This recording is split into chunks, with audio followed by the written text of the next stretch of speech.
नमस्कार आशाताई. आज तुम्ही येणार याची चाहूल सगळ्यांनाच लागलेली आहे.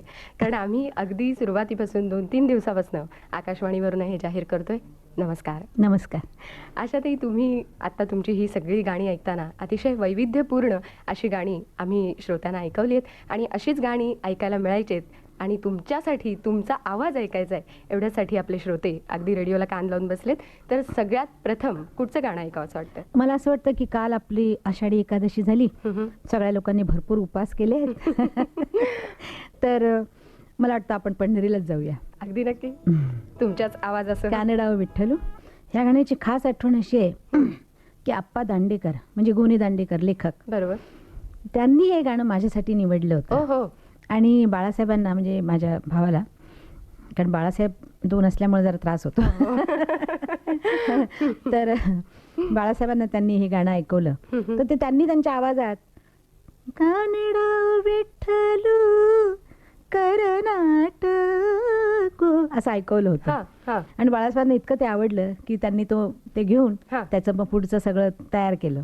आणि आप्पांची अगदी इच्छा होती की मीच हे गाणं गावं. म्हणजे माझ्या मागं लागायचे की अशा सगळे लोक खूप रेकॉर्ड्स करतात पुढे जाण्याचं आहे, तुला काही कशाची आवडच नसल्यासारखी तू राहतेस, तर तू कर लवकर. मग त्यांनी मला असंच आणखीन एक मला वाटतं सखू कुठे अशी म्हणजे गाणी वगैरे काढून दिली, नंतर मी केली. आप्पांचं अतिशय माझ्यावर प्रेम होतं. हे गाणं लागलं की मला आप्पा दिसतात.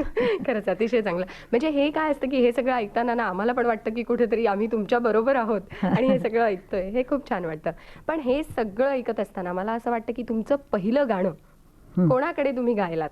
अगदी पहिलं फिल्ममध्ये मी जे गाणं गायलं ते दत्ता डावजेकरांचं, कोल्हापुरामध्ये. मी 10 वर्षाची होते. काय बरं पिक्चर, माझं बाळ पिक्चरमध्ये गायले होते. चला चला नव बाला गुंफो चला सुममाला, मी होती, दीदी होते वगैरे, आम्ही सगळे होतो. आणि त्याचं शूटिंग पण झालं होतं, त्यात काम पण केलं होतं आम्ही. त्यानंतर बॉम्बेत ज्यावेळेला मी म्हणजे मुंबईत ज्यावेळेला आले मुंबईत ज्यावेळेला मी आले त्यावेळेला जे पहिलं गाणं गायले मराठी ते पण दत्ता डावजेकरांचं. त्यांना आम्ही डीडी म्हणतो. बरोबर, सगळेच त्यांना डीडी म्हणतात. तर त्यांचं गाणं मी गायले होते, कुठे गवच बाई चालली अशी बिगी बिगी. तर मी इतकी लहान होते की मला एका स्टूलावर बसवून दिलं होतं आणि मी अशी मांडी घालून बसून हे गाणं गायले होते त्यांचं. हो, म्हणजे 10 वर्ष म्हणजे खूपच लहान वय होतं. पण तेव्हा कळत होतं का तुम्हाला की कसं गाण्याचं? नाही, एवढंच होतं की समोर जे गातायत ते गायचं, एवढंच होतं. अच्छा. स्वतःच असं काही त्याच्यात हे नव्हतं. आणि म्हणजे मी गायची इच्छाच नव्हती मला, अतिशय घाबरले पण होते, तरी पण मी गायले होते. आणि डीडींच्या बरोबर म्हणजे फार जुने संबंध आमचे. बरोबर. तुम्ही आता इतकी वर्ष गाताय, तर तेव्हाचे रेकॉर्डिंग्स जुनी कशी व्हायची ह्याच्याबद्दल मला सांगते. मला इयर लक्षात नाही, पण मी पुण्यामध्ये नवयुग स्टुडिओमध्ये रेकॉर्डिंग होतं आणि ते बाळा जोजोरे जे अतिशय गाजलेलं गाणं, बाळा जोजोरे, हे बाळा जोजोरे हे गाणं, त्या गाण्याला मला वाटतं एक ट्रॅक मशीन असावं आणि एक माईक, त्याच्यावर सगळे व्हायोलिन, फ्लूट, सर्व. मी अशी मध्ये उभे होते माईक मध्ये, म्हणजे मी गायचे आणि मी बाजूला झाले की फ्लूटवाला मध्ये यायचा. असं अख्खी रात्र आम्ही रेकॉर्डिंग करत होतो. आणि हे डेक्कन स्टुडिओला नवयुगचा जो मशीन होतं बाहेर असायचं. गुळाचा गणपती वगैरे हे ज्यावेळेला गाणी झाली त्यावेळेला तुम्हाला खोटं वाटेल की त्या मशीनला लात मारायचे आणि ते चालू व्हायचं. दाखवतात ना गाड्यांना, अक्षरशः असं होतं. आणि तिथं एक असा बुद्धाचा पुतळा होता, बुद्धाचा नाही, असा तो काय म्हणतात त्याला, चायनीज असतो ना तसं बसलेला, त्याच्यावर एक टोपी घातली होती त्यांनी अशी शिवलेली. आणि गबाले, राम गबाळे ज्यावेळेला मशीन चालू असायचं ती टोपी सरळ ठेवायची, मशीन बंद झाली की ती टोपी वाकडी करून ठेवायची. आणि अख्खी रात्र आम्ही बाहेर जाऊन बसायचं, मशीन चालू झालं की गायचं. असं दिवस 2-2 दिवस चालायचं. आणि त्यानंतर मग सुधारत गेले लोक. पण जी गाणी आजपर्यंत लोकांना आवडतायत ती गाणी त्यावेळेला 2 ट्रॅक 1 ट्रॅकवरची आहेत. आणि आता खूपच तंत्र आता 24 आणि 30 वाटेल तेवढे ट्रॅक्स झालेले आहेत. आणि त्यावेळेला बघा, मी तुम्हाला सांगते, बाबूजींचं गाणं होतं बाळा जोजोरे मधलं. आणि आठवण देते की आज बाबूजींचा वाढदिवसाचा आज फंक्शन आहे. ते 80 वर्षाचे झाले. कसं तरी वाटतंय की 80 वर्षाचे झाले. कारण मी त्यांना अगदी लहान असताना बघितलेलं आहे, अगदी यंग एजमध्ये बघितलेलं आहे. तापट, अतिशय तापट म्युझिक डायरेक्टर. शिकवण्यामध्ये आधी कणखर असं म्हणजे. तर काय झालं की बाळा जोजोरेचं रेकॉर्डिंग पिक्चरचं झालं, पण HMVचं होण्यासाठी आम्हाला HMV मध्ये यावं लागायचं, परत गावं लागायचं. आतासारखं नाही की टेप पाठवून दिले रेकॉर्ड झालं असं नव्हतं. तर आम्ही 2-2 वेळा गावं लागायचं आम्हाला, पैसा एकच मिळायचा. तर आम्ही तिथं गेलो. तर माझं गाणं बाळा जोजोरे होतं आणि फडके साहेब गात होते की स्त्री जन्मा ही तुझी कहाणी, हृदय अमृत नयनी पाणी. तर त्यावेळेला कोरसच्या मुली ज्या पुण्यातून यायच्या होत्या त्या आल्या नाहीत काहीतरी, 2च मुली होत्या आणि त्यांचा आवाज काही बरोबर येत नव्हता. मी आत बसून ऐकत होते आणि बाबूजी खूप जीव तोडून गात होते आणि कोरस आलं की ते घाण व्हायचं. मग मला असं वाईट वाटलं. मी गेले आणि त्यांच्या मागं उभे राहिले आणि मी पहिल्यांदा आयुष्यामध्ये कोरस गाले ते बाबूजींच्या मागं उभी राहून. तर माझा आवाज तुम्हाला आता मी सांगितल्यावर कळत असेल की मी गाते. एरवी आमचा विश्वासही बसला नसता की आशाताई कोरस मध्ये गायल्या. खरी गोष्ट, एवढ्या मोठ्या म्युझिक डायरेक्टर बरोबर जर मागं वरून मी गाले तरी काही म्हणजे वाईट वाटण्यासारखी गोष्ट नाहीये. आणि हे काही मी पैशासाठी वगैरे गाले नव्हते, ते गाणं चांगलं व्हावं एवढ्या इच्छेने गाले होते. पण ही ओढ आतून असणं हेच कलावंताचं खूप मोठं मला वाटतं श्रेय असतं. हो, प्रत्येक वेळेला पैशाकडे बघून काम चांगलं होत नाही. खरंय. पण मला सांगा ना, बाबूजींबरोबर काम करतानाच्या काही आठवणी किंवा विशेषतः काही गाणी. हो, आठवणी म्हणजे काय, मी ज्यावेळेला गायला सुरुवात केली आणि पहिलं गाणं त्यांचं मी गाले पुढचं पाऊलमध्ये, माझ्या जाळ्यात गावला मासा, गो गावला मासा. आणि हे गाणं मला द्यायला लावलं त्यांच्या मिसेसनी, म्हणजे ललिता देऊळकर. अच्छा. पहिल्या देऊळकर त्या फार फिल्ममध्ये गायच्या गाणं, तुमच्या लक्षात जाईल, मेरे राजा हो ले चल मुझे नदिया के पार वगैरे. काही मराठी गाणी पण आहेत त्यांची. पण आम्हाला त्यावेळेचं ते माहिती. बरोबर. तर त्यांनी सांगितलं की आशाला तुम्ही गाणी द्या. आणि त्यांनी मला, फडके साहेबांनी ज्यावेळेला पुण्याला बोलवलं आणि मी गेले त्यावेळेला त्यांनी गायला सुरुवात केल्यानंतर मी ऐकत होते की ठीक आहे, गाण्यासारखं गाणं मी गात होते. तर मी जसं गात होते तर त्यांना ते आवडलं नाही. तर आवडलं नाही म्हणजे, आणि मलाही कल्पना नव्हती, कारण पहिल्यांदा मी ज्या माणसाबरोबर गाते तर मी बघत होते की त्यांना खुशी वाटत नाही आहे. तर मग मी त्यांना विचारलं की काय चुकतं. ते म्हणजे मी गातोय तसं गा. मग मी सुरुवात केली. तर मी अशी गात होते, आला चमकत बिजली जसा, माझ्या जाळ्यात घावला मासा. ते म्हणाले असं नाही गायचं, गायचं माझ्यासारखं. आला चमकत बिजली जसा, माझ्या जाळ्यात गावला मासा, वो गावला. त्यांनी आवाजच बदलून टाकला स्वतःचा. तर त्यांनी जसं ते बदललं तसं मला ते करावं लागलं. अर्थात सोपं नव्हतं त्यावेळेला, आणि मी वय पण लहान होतं. मला खूप म्हणजे मी दिवसभर गात होते, दुसऱ्या दिवशी गात होते, पण त्यांना बरं वाटत नव्हतं. ते रेकॉर्डिंगला ज्यावेळेला आम्ही गेलो त्यावेळेला एकदा गाले, 2दा गाले, 50 वेळा गाले, खुश नाही होत आहेत. मग मी त्यांना सांगितलं, म्हटलं हरकत नाही, तुम्ही जोपर्यंत तुम्हाला बरं वाटत नाही तोपर्यंत मी गाणार, 2 दिवस लागले तर हरकत नाही. आणि माझ्या त्या जिद्दीवरच त्यांना अतिशय आनंद झाला. आणि ते गाणं झाल्यानंतर मग त्यांनी मला बरीचशी गाणी दिली. अच्छा. मला वाटतं सांग तू माझा होशील काची पण अशीच एक काहीतरी आठवण आहे. हो, सांग तू माझा होशील का. तर ऊज आहे ना, सांग तू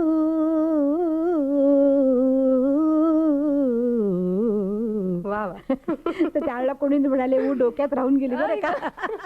निघतच नाही, इतके लांबच्या लांब चाललेले.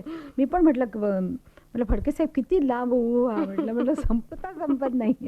बरोबर. पण ते गाणं खूपच चाललं. त्या गाण्याची यशस्वी मला कधी वाटलं की ते फार यशस्वी आहे म्हणून, की ज्यावेळेला वैजंती मला स्वतः ती गाणं गायची. अच्छा. आणि ती मला तिनं सांगितलं की तुमचं हेच गाणं तुम्ही आज गा स्टेजवर. त्यावेळेला मला वाटलं की हा खरंच गाणं अतिशय. त्या काळातलं परत एक वाटतं की राजाभाऊ परांजपे, गदी माडगुळकर आणि अर्थातच सुधीर फडकेंचं संगीत, या त्रयींनी एक काळ गाजवला आणि त्या काळाच्या तुम्ही एक महत्वाच्या साक्षीदार आहात. तर त्या काळाबद्दल काय वाटतं तुम्हाला. फार मोठा हे आहे, कारण मला ते दत्तगुरु दिसले असंच होतं ते त्रिकूट. आणि ते त्रिकूटमध्ये मजा ही होती की तिघही अतिशय हुशार, अतिशय खवचट. एक खास त्यांचा पुणेरी ब्राह्मणीपणा असतो ना, असा बोलण्याचा वगैरे, तो त्यांच्यामध्ये तिघांमध्ये होता. आणि तिघं एकमेकाला क्रिटिसाइज करायचे, त्यामुळे काम पण चांगलं व्हायचं. म्हणजे फडके साहेबांनी गदींनी शब्द दिले आणि लगेच चांगलं म्हटलं असं मी बघितलेलं नाहीये. ते बघायचे आणि जरा असं यांनी चाल केली की ते पण जरा बघूया असं. परांजपे पण छानच, राजा परांजपे हो, गायचे हो, समोरून, पेटी हो. वाजवायचे अतिशय सुंदर हो ते. का? होय. अच्छा. हा. तर त्यामुळं काय यांचं काम अतिशय चांगलं व्हायचं. हम्म. पण ते तिघं करून ठेवायचे, दोघं जण म्हणजे गदी आणि फडके साहेब. हम्म. पण ते आमच्याकडे आल्यानंतर आम्हाला जो त्रास असायचा तो आम्हालाच माहिती आहे. कारण बरोबर. ते त्यांना भावना पाहिजेत, त्यांना सूर पाहिजे, त्यांना शब्द पाहिजेत, अतिशय हे हो, होतं. हो. आता काय झालेलं आहे की जसं आपली परंपरा होती ना, राजा राणीचे मुलं हा. राज्यावर बसणार, हम्म. तसं आजकाल म्युझिक डायरेक्टरचा मुलगा म्युझिक Music डायरेक्टर director. झालाच पाहिजे. हम्म. आणि ते होतातही, आणि ते चांगले असतात का, तेवढे शिकलेले असतात का, हम्म. हा काहीच कुणाला माहिती नाही. बरोबर. आणि त्यामुळं म्युझिक त्या दर्जाचं होत नाही, लिहिणं पण त्या दर्जाचं नाही आहे. बरोबर. आणि आता आजकाल काय झालंय बघा, इंग्लिश शब्द आपल्या मराठी गाण्यांमध्ये फार येतात. हम्म. तर कालच ऐकत होते की गुड नाईट वगैरे असं काहीतरी गातात हा. गाण्यामध्ये, हा. जातेस तर गुड नाईट वगैरे असं. हम्म. तर आपलं जे एक मराठीचं काव्य ज्याला आपण म्हणतो ते इतकं भरघोस आहे ते की त्याला देता आलं पाहिजे बस बरोबर. लोकांना. आपली भाषा इतकी सुंदर आहे.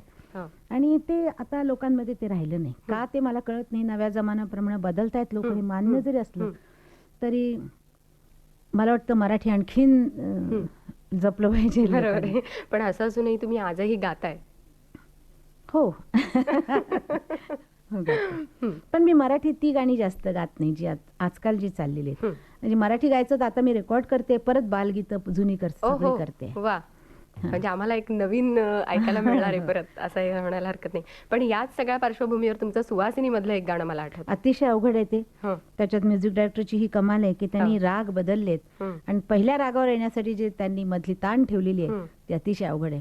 पण ती तुम्ही सहज साध्य करून ठेवलेली आहे. म्हणजे आम्हाला तरी असं वाटतं, कारण ते ऐकायला अतिशय गोड झालं. मी जसं म्हटलं आता की राजे लोकांची मुलंच फक्त गादीवर बसतात, पण हा हक्क मात्र श्रीधरनी मिळवलेला आहे. कारण श्रीधर अतिशय छान मुलगा आहे, अतिशय सालस स्वभावाचा, आणि म्युझिक पण तो वडिलांना चुकवून हा. फार मुश्किल असतं हो, खरं ते. आहे. एक तर मोठ्या माणसाच्या सावलीत, एक नामवर माणसाच्या सावलीत वाढणं फार मुश्किल असतं, नाव कमवणं. बरोबर. तर त्यांनी स्वतःचा स्टाईल वेगळा कसा केला ह्याची मला नेहमी म्हणजे कौतुक वाटतं त्याच्याविषयी, की त्यानं आपला स्टाईल एकदम बदलला. आणि तो जो गाणी देतो त्याच्यावर कदाचित थोडासा हृदयनाथचा, माझ्या भावाचा थोडासा असर आहे. कारण चांगलं म्युझिक प्रत्येक माणसाला ओढतं. तर बाळचं म्युझिक असं आहे की प्रत्येक, मला वाटतं, मराठी माणसाला खेचतं आणि ते कुठं ना कुठं डोक्यात राहतं. तरी सुद्धा त्यातनंही तो स्वतःला वाचवतो बापाच्या गाण्यातनं, आणि तो स्वतःची स्टाईल करतो आणि अतिशय छान करतो. तुम्हाला सांगते, ऋतू हिरवा हे गाणं ज्यावेळेला तो माझ्याकडे घेऊन आला त्यावेळेला तो म्हणाला, मी हे गाणं बरेच दिवस झाले केलेलं आहे, तुम्ही ऐका, जर तुम्हाला आवडलं तर तुम्ही गा. जर मी पण 2 वर्ष त्याचं ते रेकॉर्ड केलं नाही. ओहो. आणि त्यानंतर मी ते ऋतू हिरवा गाणं ऐकलं आणि मला इतकं आवडलं ते की मी म्हटलं मी करते. आणि अर्थात ते गाणं फार अवघड आहे, वरचा पंचम, ते खाली पंच, सगळं असं आहे. तर ते गाणं मी केलं आणि नंतर मी त्याचं पिक्चराईज पण केलं. आणि त्या पिक्चरायझेशनमध्ये मला नाव विसरले आता, आम्ही याला गेलो खंडाळ्याला, आणि पावसाचेच दिवस होते आणि खूप पाऊस आला होता आणि मी भिजले बरीचशी. आणि मग त्यानंतर मी आजारी पडले. ते बघताना आम्हाला वाटलं की किती उत्साहाने तुम्ही हे सगळं करत होता. आणि मी आजारी पण पडले. त्याच्या आला पण त्याचं जे गाणं आहे ना, ते अप्रतिम गाणं आहे, मला अतिशय आवडतं. बरोबर. अशातही काय असतं की केवळ मोठ्या घरात जन्माला येऊन पुरत नाही, प्रत्येकाला संघर्ष हा करावाच लागतो असं आम्हाला वाटतं. काय असतं की मोठे मोठे जे उद्योगपती आहेत ते सगळं तयार करून ठेवतात आणि मग त्यांची मुलं त्यांच्या गादीवर बसतात. त्यांना संघर्ष विशेष करावा लागत नाही, पण कलाकारांच्या घरामध्ये मात्र संघर्ष फारच करावा लागतो. आता हेच बघा ना, श्रीधरला जसा वडिलांच्या याच्या सावलीमध्ये मोठं होताना त्रास झाला असेल, तसंच प्रत्येक कलाकाराला मला असं वाटतं की नामवर वडील किंवा आई असेल तर मुलांना त्रास होतो. आणि त्यातनं बाहेर पडण्यासाठी अतिशय कणखर स्वभाव असायला पाहिजे. जरा जरी नर्वसपणा असला तर माणूस पुढे जाऊ शकत नाही. माझीच गोष्ट सांगते तुम्हाला, ज्यावेळेला पहिल्यांदा मी गायला सुरुवात केली त्यावेळेला बहुतेक लोक ही बहिणीसारखी गाते का, तिचा आवाज आहे का, हा पहिल्यांदा हे करायचे. आणि जर चांगलं झालं तर म्हणजे, हा तुमने दीदी जसा गाया हा ओ हो. असं म्हणायचे. आणि मला ते अतिशय खटकायचं की प्रत्येक वेळेला तुलनेमध्ये जाणं हे फार चांगलं नसतं. आणि ती तुलना सारखी होत असल्यामुळं मला सुरुवातीच्या 5-6 वर्षामध्ये अतिशय त्रास झाला. मग मी माझा वेगळा रस्ता निर्माण केला आणि तो रस्ता लोकांना आवडो न आवडो पण तो माझा रस्ता होता आणि तो मी तयार केलेला होता. लोकांनी त्याबद्दल मला खूप शिव्या घातल्या. हे काय कॅबरे गाते, काय कव्वाली गाते, काय इंग्लिश सारखं गाते, काय हे करते ते करते, लोकांनी शिव्या घातल्या. अच्छा. पण मराठी माणसांनी नाही, कारण मराठी मी तशीच गाले जशी मराठी गात होते हिंदीमध्ये. पण म्हणजे मी नाट्यगीतही गात होते किंवा मी क्लासिकलही गात होते. पण एकच मिनिट, मला इथे थांबवावं अशासाठी वाटलं की आम्हाला सगळ्यांना असं कौतुक वाटतं उलट की कुठचंही गाणं घ्या, आशाताई खूप छान गातात. तुम्हाला आता कौतुक वाटतं कारण तुम्ही तो काळ बघितलेला नाही. तुम्ही मला वाटतं 18 वर्षाचा असाल आता. आणि मी आहे याच्यामध्ये जवळजवळ 54 वर्ष. तर त्यावेळेची जी हिंदुस्थानात म्हणजे आपली जी एक सोसायटी होती त्याच्यात आता जमीन अस्मानचा फरक झालेला आहे.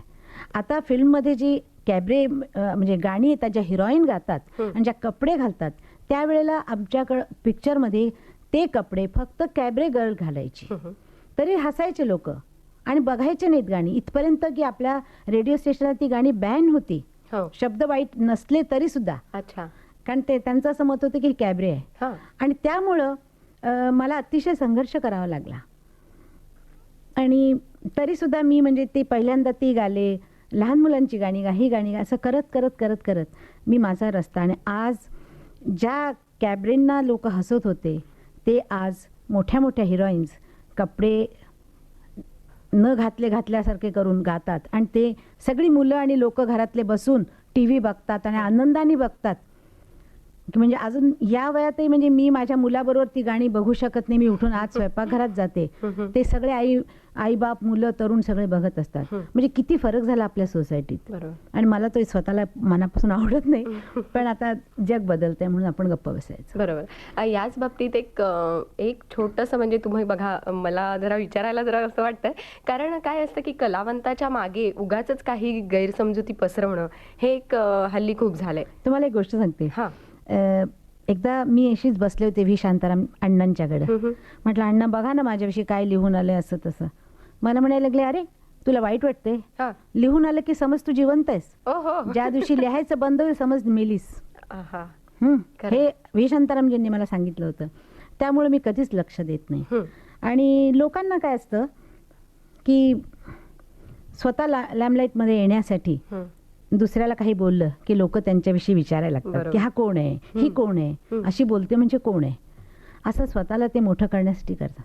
असं तुम्ही विचारता म्हणजे काय झालंय, काय विशेष काही. मला काही माहित नसतं. मी बहुत करून अमेरिका तिकडे तिकडे फिरत असते. नाही, म्हणूनच आता सध्या एक चर्चेचा विषय असा आहे की तुमच्याबद्दल आणि दीदींबद्दल काही गैरसमजुती काही पुस्तकांमध्ये छापून आल्यात. म्हणजे असं की तुमच्याकडे कोणी ती व्यक्ती आली की तुम्ही म्हणे विचारता, लताबाईंनी लताबाई काय बोलल्या माझ्याबद्दल, दीदी काय बोलली माझ्याबद्दल, आणि दीदींकडे गेल्यानंतर आशा काय बोलली माझ्याबद्दल, असं एक कॉन्ट्रोवर्सी अशी झालेली आहे थोडीशी. तर काय असतं असं, आता तुम्हाला आमच्या घरची गोष्ट सांगते. आमची जॉईंट फॅमिली आहे. असं आहे की 2 स्वयंपाकघर आहेत पण मोठे फ्लॅट आहेत. सगळे आम्ही एकसाथ राहतो. म्हणजे आता आमची आई जाऊन फक्त 2 वर्ष झाली. नाही तर आई, आम्ही 5 भावंड, आमची मुलं, बाळची मुलं, बाळची बायको, आम्ही सगळे एकसाथ राहतो. माझी बहीण थोरली, तिची मुलं. आमचं घर एकदम म्हणजे नंदनवन असं भरलेलं असतं.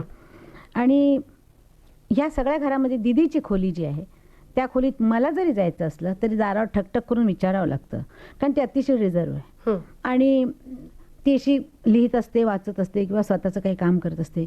नाही तर ती लंडनला असते किंवा ती रेकॉर्डिंगमध्ये असते. ती कधी स्वयंपाकघरात म्हणजे जेवायला पण त्या टेबलावर येत नाही. तिचं जेवण पण तिच्या खोलीत जातं.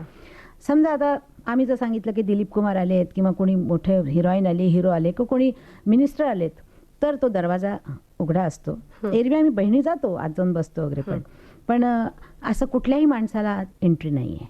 आणि दरवाजामध्ये भाऊ, बहिणी, भाभी अशी मोठी भिंत आहे की ती भिंत पार करून तिच्या बेडरूमपर्यंत कोणीच जाऊ शकत नाही. आणि तिची सवयच नाहीये फालतू बोलत बसण्याची. ती कुणाला कधी विचारत नाही. माझ्या बाबतीत म्हणाल, मला जर कोणी काय असं विचारलं तर माझ्या स्वभावाप्रमाणे मी तिथल्या तिथं त्याचे 2 तुकडे करून फेकून देते. तर मला वाटत नाही की हे कुणी लिहिलं, पण असं म्हणजे जिवंत माणूस आहे का? ऍक्च्युली आत्मचरित्र दुसऱ्यांचं आहे, पण ते लिहिलंय दुसऱ्यांनी आणि ते गेलेले आहेत आता, खूप मोठे आता कलावंत आहेत ते. मेलेल्या माणसाविषयी मी काय बोलणार? आपण नेहमी म्हणतो मेलेल्या माणसाला स्वर्ग मिळावा, तर नरक मी म्हणू शकत नाही, कारण आपण नेहमी असं स्वर्गच म्हणतो. तर मला वाटत नाही की मेलेल्या माणसाविषयी आपण काही बोलावं, कारण त्यानं आमच्याविषयी काही जर वाईट लिहिलं असेल तर त्या माणूस असा असावा की त्याला मेल्यानंतरही काहीतरी हे असावं की नाव मिळावं, सणसणीत नाव मिळावं मेल्यानंतरही, अशा इच्छेनं कुणीतरी हे केलेलं असं असं मला पण वाटतं. असं झालंय का की वादाच्या भोवऱ्यात तुम्हाला कायमचं पकडलं गेलंय असं कधी? नेहमीच माझ्या बाबतीत झालेलं आहे, हा. कारण मी बंडखोर बाई आहे आणि मी कधी कुणाला नमलेले नाहीये, आणि मी जे केलं ते मी केलं, ह्याचे चांगले भोग मी भोगीन, त्याचं दुःख पण मी भोगीन, याचं नुकसानही मी भोगीन, या तयारीनंच मी नेहमी उभी राहिलेली आहे. आणि अशा तयारीनं जे माणूस उभं राहतं त्यावेळेला त्याच्यापुढे येणारी सगळी दुःख सुख तो झेलत असतो. खरंय. आणि त्यामुळं मला असं वाटतं की माझ्याविषयी कुणी काही बोललं तर मला काहीच परवा वाटत नाही, आणि मी प्रत्येकाला तोंड द्यायला अतिशय समर्थ आहे. आणि आता तर बिलकुलच मी समर्थ आहे, कारण माझी मुलं माझ्यापेक्षा उंच अशी पोरं नेहमी मला ढालीसारखी माझ्या समोर पाठीमागं उभी आहेत. आणि तुम्ही ज्या उत्साहाने हे सगळं बोलताय ना, त्या उत्साहाने मला असंच वाटतं की तुमच्या जीवनातली सगळी दुःख पळून जावत आणि सुखच सुख तुमच्या वाटेला आहे. उत्तरा, मला गाणी भेटतात ना ती अशी की ज्या वेळेला मी दुःखात असायचे, अतिशय दुःखात, आणि कुणाचाही मला सहारा नव्हता, माझी मुलं बाहेरगावी कामाला गेलेली होती, मी एकटीच होते, आणि असा माझ्यावर प्रसंग आला ज्यावेळेला R.D. बर्मन साहेब वारले आणि खूपच सगळ्या बाजूनं तंगी होती, सगळे लोक अतिशय माझ्यावर म्हणजे असे जसे तुटून पडावे तसं पडलेले होते. त्यावेळेला हे गाणं मला भेटलं. आणि हे गाणं ज्यांनी लिहिलेलं आहे ते सुरेश भट, त्यांनी मला आयुष्यात इतका आनंद दिलेला आहे त्यांच्या गाण्यांनी की मी तुम्हाला सांगू शकत नाही. असे फार क्वचित लोक असतात जे आपल्या आयुष्यामध्ये आपल्याला आनंद देतात, ते नसतात, पण त्यांची गाणी मला आनंद देत असतात. मला अतिशय उपकार आहे माझ्यावर या लोकांचा. हे गाणं असंच आहे की ज्या वेळेला मी एकटी होते त्यावेळेला हे गाणं माझ्यासमोर उभं राहायचं पांढऱ्या साडीमध्ये, आणि मला असं वाटायचं की ते मला सांगतंय की भोगले जे दुःख त्याला सुख म्हणावे लागले म्हणू नको, सुखच भोग, असं मला सांगतं असं वाटायचं. आशाताई, आता आपला जो विषय चालला होता त्याच संदर्भात मी म्हणते की आता सध्या एकत्र घरात राहणं, मुलगा असून ह्यांच्याबरोबर राहणं हे सुद्धा फार मुश्किल असतं. नाही हो, काही मुश्किल नसतं, फक्त आपली एक तयारी असली पाहिजे की ऍडजस्ट करण्याची. आणि प्रत्येक माणूस आपण ऍडजस्ट केली की सगळे ऍडजस्ट करायला लागतात. आणि मी 5 भावंडातली असल्यामुळं मला माणसं आवडतात. माझी सून पण अशी, ती पण भावांमधनं आल्यामुळे तिलाही आवडतं. मग आमची भारती पण तशीच आहे भावाची. तर आम्ही सगळेजण घरामध्ये पुष्कळशा अशा गोष्टी असतात, पण आपण काही बोललंच नाही की समोरचा माणूस बोलत नाही. आणि बघा आता सगळे लोक म्हणतात मुलं नको बाई, मुलं झाली तर कोण सांभाळणार, मग मला नोकरीला जायचं. आमची मुलं कशी मोठी झाली आम्हाला माहित पण नाही पडलं, कारण सगळे एक साथ होतो. सगळ्यांचीच मुलं, कोणालाच माहित नाही. बरोबर. सगळे तरुण झाल्यानंतर कळतं अरे मोठी झाली मुलं. बरोबर. तर आता आमच्या मनात एक अशी उत्सुकता असते की आम्ही सर्वसामान्य आयुष्य जगत असतो, म्हणजे सासू सून किंवा आई वडील मुलगी वगैरे ही नाती आम्हाला थोडी ही वाटतात की कशी आम्ही ऍडजस्ट करून घेतो. तुम्ही पण असंच ऍडजस्ट करता का? नाही, पण तुम्हाला सांगते, माझी सासू माझ्याकडे होती, म्हणजे जवळजवळ 100 वर्षाची होऊन वारली, आणि मोठ्या घराण्यातली, शिर्के घराण्यातली ती, आणि मराठा घराण्यातली. आमचं म्हणजे किती घर म्हणजे मोठं, माझे 14 दीर वगैरे असं घर होतं. तर त्यातनं पण मी म्हणजे बॉम्बेत असल्यामुळे सगळे नव्हते, पण येऊन जाणं असायचे. मी सगळ्यांची चांगली बघायचे. त्यानंतर आता 66ला भोसले वारले. सासू माझ्याकडे इकडं पेडर रोडलाच होती, नणंद होती, नंदेच्या मुली होत्या. नंतर अजूनही आमच्या गावी जी शेती वाती आहे सगळी चौऱ्याला, तिकडे अजूनही मी सगळी मदत करते तिकडे सगळं. तर काय असतं, आपण सगळ्यांची चांगलं वागलं की सगळे चांगले वागतात. आणि लोकांना आवडत नाही कुटुंब पद्धती, पण मला अतिशय आवडतं जॉईंट कुटुंब असावं. बरोबर आहे. कारण त्याच्यामध्ये तुम्हाला 4 माणसाच्या जेवणात 8 माणसं जेवतात, तसंच प्रत्येक गोष्टींमध्ये आपण वाटू शकतो. कोणी घरात आजारी पडलं तर सगळ्या बहिणी येऊन उभ्या राहतात. आपण एकटं असलं तर किती दुःख असतं. मग जॉईंट फॅमिली असावी, पण लोकांना पटत नाही आज. बरोबर आहे. पण तसं थोडंसं आजच्या पिढीच्या दृष्टीने बघायला गेलं तर आज करिअर करणारी स्त्री आहे, तिने मला वाटतं जॉईंट फॅमिलीचा म्हणजे उपयोग केला तर मला वाटतं तिलाही त्याचा फायदाच आहे, नाही का? फायदाच आहे. खरंय. तुमचंच एक माझ्या सासूला मी सांभाळलं अतिशय प्रेमाने, म्हणून माझी सूनही मला तशीच सांभाळली. तर याच्यासाठी नेहमी अशी परंपरा ठेवावी. बरोबर आहे. आशाताई, आता सगळं गाण्यांचा आणि म्युझिकचा सगळा विषय चालला होता आणि आपण तुम्ही आता म्हणालात की संगीत तुम्ही दिलंय तुमच्या ह्यानं, तर संगीताच्या क्षेत्राकडे वळावं म्हणजे इतर चित्रपटांसाठी किंवा असं वाटलं नाही का कधी? नाही, कधीच नाही वाटलं. हां. कारण आमची लाईन अशी आहे की मी म्युझिक देणार असं जरी म्हटलं असतं तरी सगळ्यांनी गाणं देणं बंद केली असती. कारण आमचे लोक फार असे काय म्हणतात त्याला, त्यांना असं वाटतं की कोणीतरी आपलं म्युझिक चोरेल. ओहो, अच्छा. इथपर्यंत असतं की कोणी जर ते शिकवत असले आणि कोणी आलं तर दर गायचं बंद करतात, काय कोणीतरी चोरेल. आणि आम्हाला सांगायचं की आमचं गाणं दाखवू नका, म्हणू नका. त्या लोकांना जर वाटलं मी म्युझिक देणार तर ते म्हणणार आमची गाणी चोरणार, म्हणून ते अरे देणार. बापरे. तर आता मी या फिल्म लाईनच्या याच्यातनं मी खूप स्वतःला बाजूला केलं. अगदी क्वचित गाणी मी फिल्मची गाते, पण स्वतःच गाणी करावी असं मला वाटलं. कारण मी जे काय गायला म्हणजे लोक जे मला देतात गाणी, तर मला वाटलं की काय हरकत नाही, आपण हे करू शकतो. अशी गाणी येत असतील तर. बरोबर. पण हे सगळं करत असताना नाट्यसंगीतही तुम्ही तितकंच चांगलं गायलेलं आहे आणि अनेकदा असंही म्हटलं जातं की मास्टर दीनानाथांची गायकी तुम्ही तितकीच उचललेली आहे नाट्यसंगीताच्या बाबतीत तरी. तर याच्याबद्दल थोडंसं सांगा ना. उचललेली नाही, पण ती जपलेली आहे. कारण त्यांच्या रेकॉर्ड्स ऐकून ऐकून मी ती गाणी म्हटलेली आहेत. बरोबर. आणि त्यांचं रेकॉर्ड ऐकून त्यांची काय गायकी असेल हे अंदाजा लावून मी गाते. कारण मी लहान होते ज्यावेळेला ते वारले. बरोबर. तर आणि ते जपण्यासाठी मी बाहेरच्या लोकांचे म्हणजे शिकत नाही जास्त, कारण त्या गाण्यांवर काही परिणाम होऊ नये असं मला नेहमी वाटतं. बरोबर. आणि नाट्यसंगीताची एखादी मैफिल करावी करणार आहे मी. हो. आणि शास्त्रीय संगीताची? शास्त्रीय संगीतासाठी मेहनत खूप लागणार, कारण त्याच्यासाठी 5-5, 6-6 तास बसावं लागतं. बरोबर. तर ते जर आहे, पण लाईटमध्ये गाऊ शकते. तर तुम्ही म्हणाला ख्याल गायला बसावं वगैरे, त्याला फार मेहनत करावी लागेल. आणि आता मेहनत करण्याचं एवढं हे राहिलं नाही. आशाताई, एक गोष्ट विचारायची, तुम्ही आता म्हणत होतात की नवीन गाणी तशी तुम्ही कमी गाता. एक गाणं आहे की जे आता वीर जवानांच्या मातांसाठी तुम्ही गायलंय, हो, हिंदीतलं, छोटीशी झलक. काय बरं आता काय इतके गाणी चालले की लक्षात येत नाही. काय शब्द काय त्याचे पहिले? कर लो प्रणाम है लोगो, ये वंदनीय है बहने, इस देश के लिए जिन्होंने विधवा के कपड़े पहने. प्रणाम उन दुल्हनों को मेरा, जिन्होंने अपना सब कुछ गवाया. वतन ये जिंदा रहे इसलिए अपना सुहाग सिंदूर मिटाया. असं हे गाणं आहे आणि हे गाणं मला अतिशय आवडतं. हे गाणं जगात नेहमीच लढाया होत असतात आणि बहुत करून लोक मरतात, जय मिळतो, अपजय मिळतो, हे सगळीकडे होत असतं. मी एकच जागा म्हणत नाही. पण जे जातात एकदा शहीद होतात, पण त्यांची बायका मुलं हे रोज शहीद होत असतात. कारण कोणीही श्रीमंत घरातला, म्हणजे मी नावं घेत नाही, असे मोठे मोठे जे लोक असतात उद्योगपती, त्यांची मुलं कधीच जात नाहीत. जातात ते मध्यमवर्गीय, गरीब, शेतकरी असे लोक जातात. आणि ज्यावेळेला हे लोक जातात, शहीद होतात, त्यावेळेला त्यांच्या घरच्या लोकांचा काय हाल असतो हे कोणालाही माहिती नाही. बरोबर. आणि ही गोष्ट फक्त कोण जर समजलं तर ते कवी प्रदीप समजले.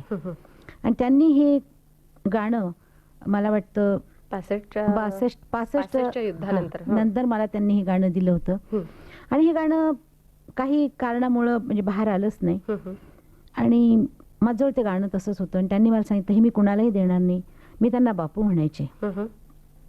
महान कवी होते ते. तर बापूंना मी सांगितलं की, ते म्हणाले की तुला मी गाणं दिलेलं आहे, कुणालाही देणार नाही. जेव्हा तुला वाटेल, ज्या वेळेला वाटेल त्यावेळेला तू हे गाणं कर. आणि हे गाणं मी खूप जपून ठेवलं होतं आणि माझं एक रेकॉर्ड येतंय बाहेर. आणि मी शोमध्ये गाण्यासाठी मी हे गाणं तयार केलं आणि रेकॉर्ड केलं आणि हे सुरू झालं युद्ध. मग हे गाणं मी टी व्हीला आमच्या कंपनीनं, पॉलिग्रामनी वगैरे दिलं. पण तुम्ही खरं विचार करा की त्या बायकांना त्याच्यात एक अंतर आहे की हथेली पर लेकर चले थे जिस दिन इनके प्यारे, खड़ी थी ये चुपचाप हाथ में लेके आरती अपने द्वारे. करोडों की रोशनी की खातिर इन्होंने घर का दिया बुझाया. हो हो तर सगळं हे बायकांवर गाणं आहे. खरं हं, आणि मग त्यांना काय मिळतं? हं. काही मिळत नाही. त्या घरच्या लोकांना काही मिळत नाही. त्यांचा कमवणारा मुलगा गेलेला असतो. खरं त्या लोकांच्यावर आपला अधिकार आहे, त्यांचा आमच्यावर अधिकार आहे आणि आमचं हे कर्तव्य आहे त्यांच्यासाठी करत राहणं. तुमच्या कर्तव्याविषयीच पुन्हा एकदा एक आठवण करून द्यायची मला एवढीच, की आता जेव्हा ही युद्ध परिस्थिती होती तेव्हा अनेक मोठ्या मोठ्यांनी अमकं दिलं तमकं दिलं आणि मग त्यांचा उदो झाला. पण जी गोष्ट तुम्ही 65 साली केली आहे त्याचा उल्लेख मात्र फारसा झालेला नाही. माझा 65च्या युद्धानंतरचं हेच गाणं गाताना तुम्ही दागिने भर अंगावर भरपूर दागिने घालून त्या कार्यक्रमाला गेला होतात हो. आणि सगळे दागिने मी यशवंतराव चव्हाणांच्या हातात दिले होते. पंतप्रधान म्हणजे त्यावेळेला पूर्ण ते कोशाच्या- होम मिनिस्टर होते. बरोबर आणि त्यावेळेला दागिने त्यावेळेला त्यांनी जाहीर केलं होतं जे असेल ते द्या. हं. कमी पडत होता पैसा. हं. त्यावेळेला आम्ही मी सोनं दिलं होतं खरं. आणि प्रोग्रामला पण गेले होते. हं. पण ह्या गोष्टी माझ्या आयुष्यामध्ये माझं कधी कोणी याच्यामध्ये हे केलं नाही, नाव आलं नाही. हं. कारण मला ती सवय नाही आहे की पुढं जाऊन सांगायचं वगैरे. यावेळच्या काय बरं आर्मी फंड जो आहे हं, हं. त्याच्यामध्ये माझी मुलगी वर्षा, हां. माझी सून, मी आम्ही पहिले आहोत ज्यांनी सुरुवात केली ओहो या आंदोलनाला. अच्छा आणि त्यानंतर मग लोकांनी खूप दिले. खरं. नंतर एकदा पुण्यामध्ये एक असं स्मारक करत होते जवानांचं. त्यावेळेला त्यांना कोणीही मदत करत नव्हतं कुठच्याही ह्याच्यातून. त्यावेळेला पण मी सुरुवात केली. हं. आणि मग त्यांनी मला पत्र लिहिले की तुमच्या एका आकड्यानंतर लोकांनी खूप आम्हाला पैसे दिले की वा. आमच्याकडे जास्त झालेत आता. वा वा तर मग असं आपण सुरुवात केलेली चांगली असते. बरोबर. मी करते नेहमी सुरुवात. बरोबर. आणि म्हणजे कलावंत आपण म्हणतो की कलावंताची सामाजिक जाणीव जी असते ती अशीच जागृत असतेच. ती फक्त लोकांच्या नजरेसमोर येत नाही. काय असतं काही लोक मूठ बंद ठेवतात, काही लोक हात पसरून दाखवतात. ते दाखवण्याची सवय माझ्यात अजिबात नाही. अशा ते आपली कार्यक्रमाची वेळ अगदी संपत आली. पण मला एकच प्रश्न शेवटचा तुम्हाला असा विचारायचा आहे बोला. की जर तुम्ही गायिका झाला नसतात तर तुम्हाला कोण व्हायला आवडलं असतं? असं मला कधीच वाटत नाही की मी हे झाले नसतं तर मी ते केलं असतं. ते म्हणजे काय म्हणतात आत्याबाईला मिशा असतं तर काका म्हटलं असतं. तर तरी पण समजा तुम्ही म्हणता असं जर असं झालं असतं ना हं. तर मी काय झाले असते मला स्वतःला माहिती नाही. मला वाटतं मी छान गृहिणी झाले असते. आणि ज्या पद्धतीने घर आणि सगळं तुम्ही सांभाळताय त्या दृष्टीने तुम्ही अतिशय उत्तम गृहिणी आजही आहातच याची साक्ष आम्हालाही पटते. लेखिका झाले असते. वा. मग असं काही लिहिण्याचा पुढे काही चालू आहे माझं. योग आहे? चालू आहे आमच्या वाचनासाठी योग आहे? येस चालू आहे. चालेल. आपली वेळ तर संपलेलीच आहे पण पुन्हा एकदा इथे कधी आम्हाला बोलवायची संधी तुम्ही जर दिलीत तर आम्हाला ती मी खूप जरूर आवडेल. येईन. मला फार आवडेल माझ्या लोकांशी बोलायला. नक्कीच. धन्यवाद. Thank you. धन्यवाद.